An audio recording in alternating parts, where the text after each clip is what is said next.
Next, Mr. Rahul furnished the following data relating to manufacture of the standard product during the April 2000. अप्रैल बोल रहा है, मतलब इसका period एक महीने का है। इसका पीरियड कितना है? एक महीने का है। Period 1 month. और आपको क्या फाइंड करने बोला उसने? Cost per unit, profit per unit sold और प्रॉफिट फॉर द पीरियड। तीन चीजें फाइंड करने बोला। करते स्टार्ट। रॉ मटेरियल कंज्यूम दिया है 15,000। रॉ मटेरियल कंज्यूम दे दिया उसने।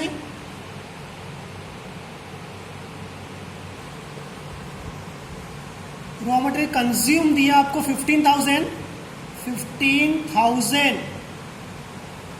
उसके बाद डायरेक्ट लेबर, मतलब डायरेक्ट वेजेस को जिसको बोलते हैं हम लोग, डायरेक्ट दिया हुआ है।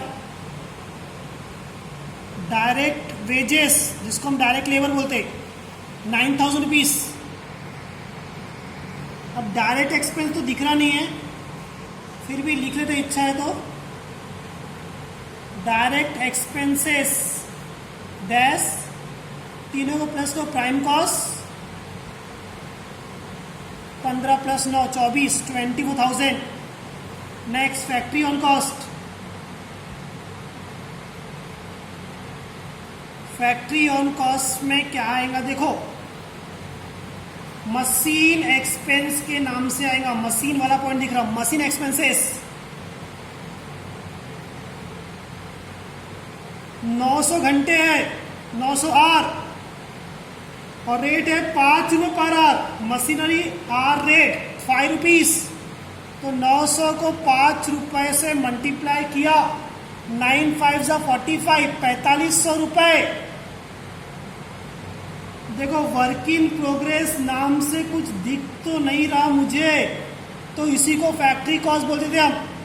28,500 फैक्ट्री कॉस्ट। नेक्स्ट आएगा office on cost. Office on cost में, ऑफिस ऑन कॉस्ट में दिख रहा है एडमिनिस्ट्रेटिव ओवरहेड। क्या दिख रहा है? Administrative overheads.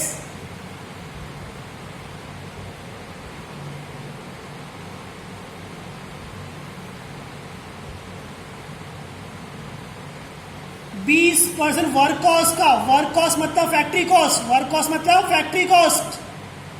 वर्क कॉस्ट का 20%, तो 48,500 का 20% निकालो। 20% on work cost, that is 20% on 28,500 का 20%। 2 दूनी 4, 5, 5,700।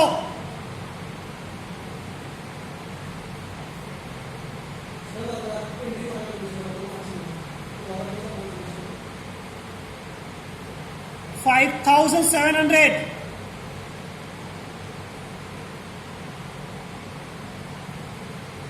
इसको प्लस करेंगे, मिलेगा office cost.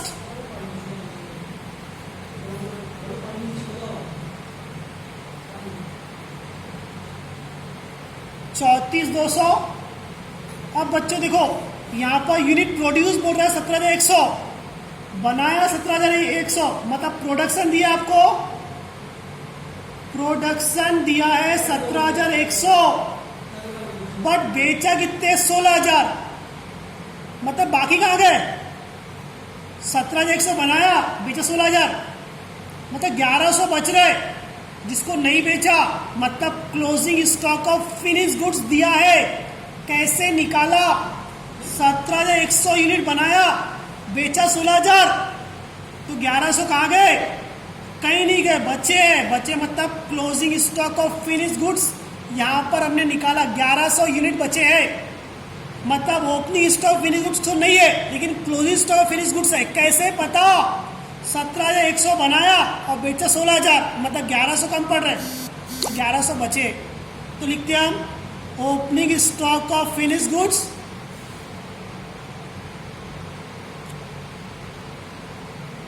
Dash minus closing stock of finish goods.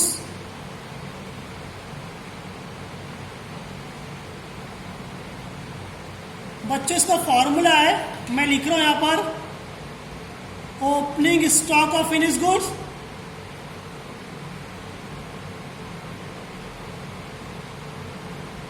Plus production units.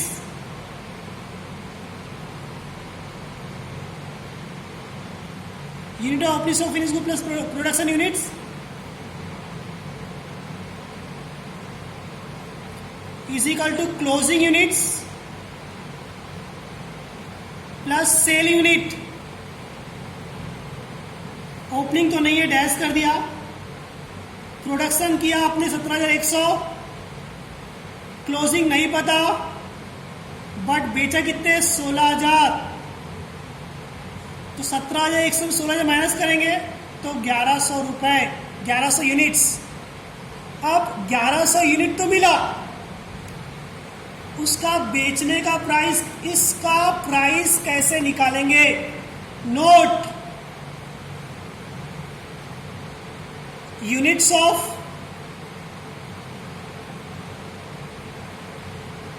Opening stock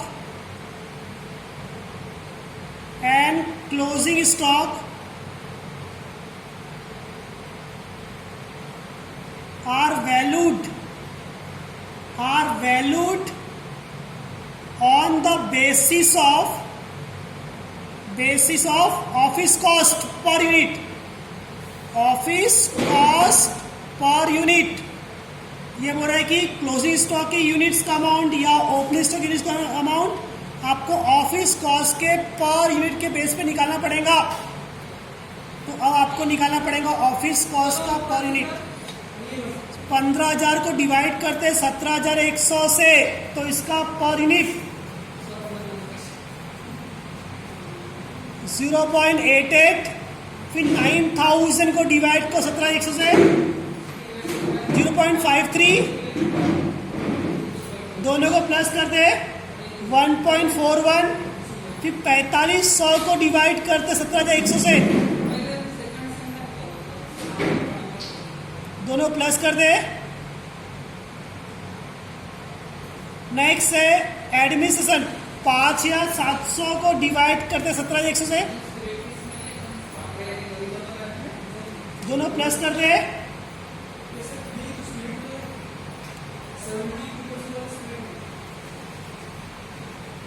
बच्चों 2 रुपए आया और इसकी यूनिट कितने 1,100 है। यूनिट एट द रेट ₹2, 1,100 को 2 रुपए से मल्टीप्लाई करो 2,200, क्लोजिंग है माइनस करेंगे 34,200 में से 2,200 माइनस करें तो 32,000 रुपए ये कॉस्ट ऑफ गुड्स सोल्ड है। और मैंने पहले कहा था ओपनिंग क्लोजिंग का पर यूनिट नहीं निकालते, मतलब 2 रुपए वैसे आएगा। ओपनिंग क्लोजिंग का पर यूनिट नहीं निकालते, मतलब 2 रुपए वैसे आया। Next selling and distribution expenses,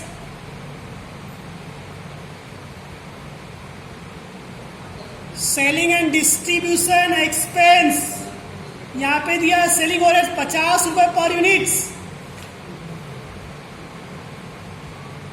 selling overheads 50 रुपए पर यूनिट, 50 पर यूनिट।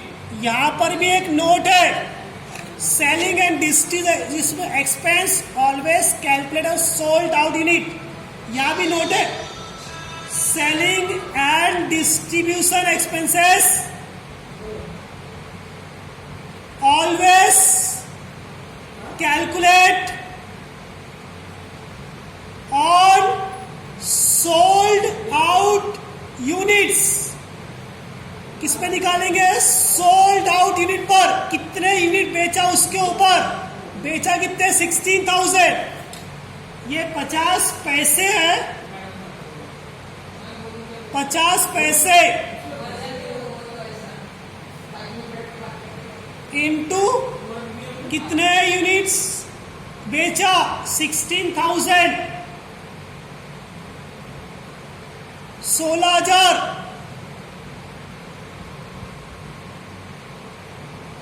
16,000 को 50 पैसे से मल्टीप्लाई किए 8,000 प्लस करते तो मिलेगा टोटल कॉस्ट 40,000 रुपए। अब ये 8 रुपए को भी डिवाइड करना सोल्ड आउट यूनिट से, किससे? सोल्ड आउट से। 8,000, इसका रेट दिया 0.5, कितना दिया है? 0.5। या 8,000 को डिवाइड करना सोल्ड आउट 16,000 से, तो 0.5 आता है। दोनों प्लस करते 2.5, या आपका मिल गया टोटल कॉस्ट। बच गया प्रॉफिट और लास्ट सेल।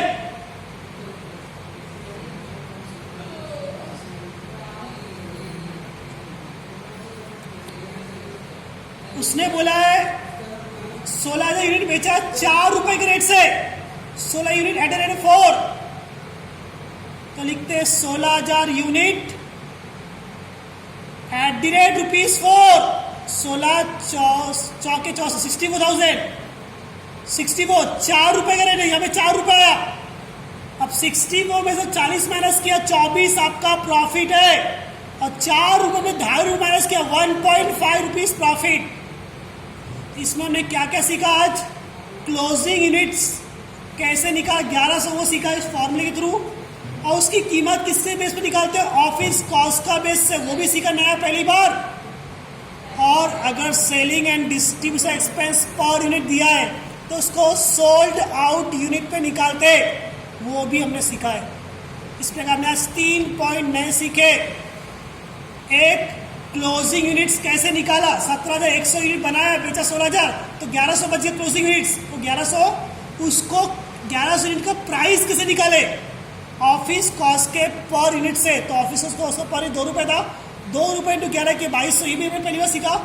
और सेलिंग एंड ओवरहेड्स 50 में पर यूनिट दिया है, और लिख के दिया मैंने selling and distribution expense always calculate sold unit, बेचे हुए यूनिट पे निकाला, तो 50 पैसे को कितने यूनिट बेचे? 16,000 इंटू मल्टीप्लाई किया 8,000, और इसका 50% 0.5, कितना कॉस्ट मिल गया? सेल दिया था आपको कितना? 4 रुपए पर यूनिट, और कितने यूनिट बेचा? 16,000 इंटू 4 किया 64,000, 4 लिखा, 2.5 में 4 माइनस किया तो 1.5।